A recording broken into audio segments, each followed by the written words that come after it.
Vamos então agora ao vivo, o senador Rodrigo Pacheco, novo presidente do Congresso, como presidente do Senado, está com a nossa analista de política em Brasília, Thaís Arbex. Ao senador, em primeiro lugar, meus parabéns pela eleição. Senador, meu boa noite ao senhor e à minha colega Thaís Arbex. E de cara, a minha primeira pergunta, senador. Chamou muita atenção no seu discurso a sua frase: precisamos fazer reformas sem atropelo. Como assim? A urgência das reformas é gritante.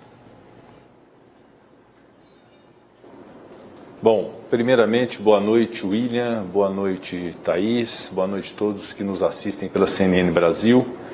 O meu discurso em relação a esse tema específico das reformas é um discurso que afirma a importância das reformas para o Brasil.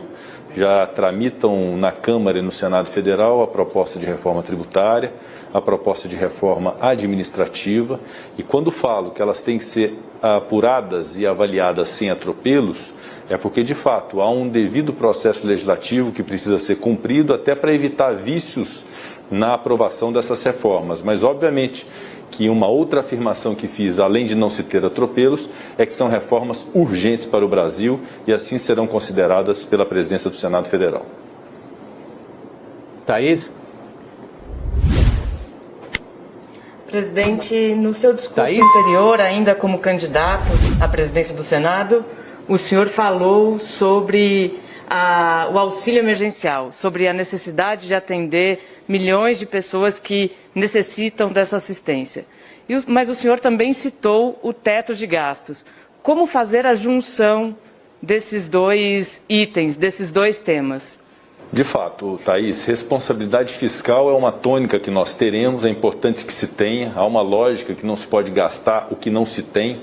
Portanto, a observância do teto de gastos e a responsabilidade fiscal deve fazer parte da nossa pauta do Senado Federal em alinhamento com o governo federal. Agora, obviamente, nós vivemos uma situação excepcional no Brasil. Em 2020, nós tivemos alcançadas 70 milhões de pessoas com auxílio emergencial. Foram gastos mais de 300 bilhões de reais, quase 9 vezes o orçamento do Bolsa Família para um ano. Aquilo foi necessário naquele momento. E agora continua uma necessidade de atender essas pessoas vulneráveis. O que eu busco é uma conciliação matemática com fundamentos econômicos, com fundamentos sociais, juntamente com a equipe de governo do Ministério da Economia, para que nós possamos encontrar um caminho de assistir essas pessoas realmente necessitadas, realmente em grau de vulnerabilidade, para poder evitar os reflexos mais nefastos da pandemia.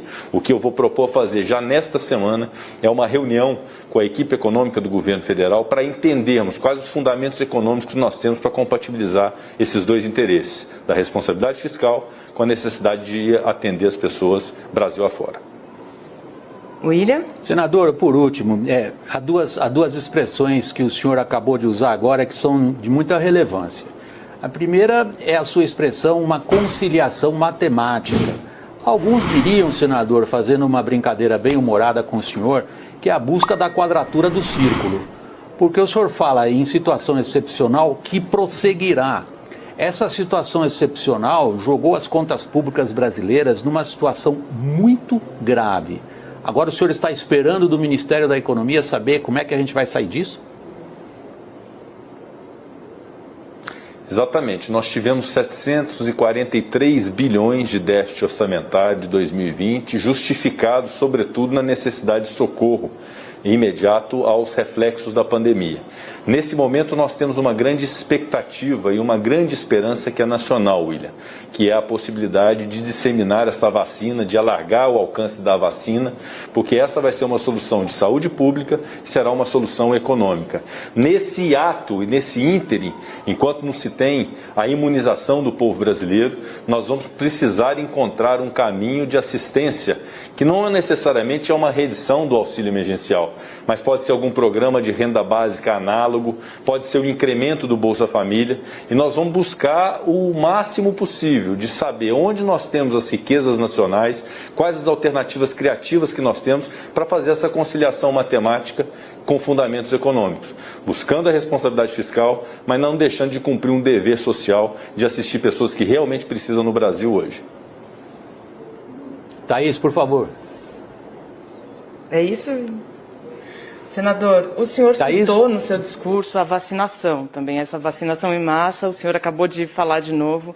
Como que o Legislativo pode contribuir para isso? A gente vem vendo o país enfrentando uma certa dificuldade, principalmente na chegada dos insumos, e que vai determinar a produção da vacinação no país.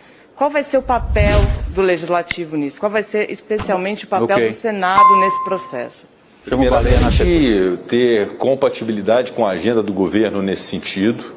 Há medidas provisórias, já há uma medida provisória referente à vacina, outras medidas serão tomadas pelo governo e o Legislativo precisa ser resguardado a sua independência, colaborativo para garantir a vacina. A partir do momento que nós tivermos a vacina no Brasil, de onde quer que ela venha, desde que certificada pela Anvisa, nós temos, Thaís, um sistema único de saúde que é um dos melhores do mundo, que poderão dar a vazão necessária em razão da capilaridade de alcance às pessoas. Então, o que nós precisamos nesse momento é da vacina, dos insumos da vacina. E é também uma pauta que nós também cuidaremos já imediatamente, já houve um apelo grande dos senadores e das senadoras nesse sentido, para participarem dessa discussão com o governo federal para que o que estiver no alcance do Legislativo, além obviamente do dever de fiscalizar, o que estiver no nosso alcance, a gente permitir que a vacina seja uma realidade no Brasil, e acho que já há um amadurecimento grande do governo federal e do Ministério da Saúde nesse sentido, da compreensão de onde quer que ela venha, desde que com qualidade certificada pela Anvisa, ela tem que ser adquirida para poder se colocar à disposição do povo brasileiro. Senador Rodrigo Pacheco, novo presidente do Congresso, presidente do Senado, nosso muito obrigado pela sua participação e boa sorte no seu trabalho.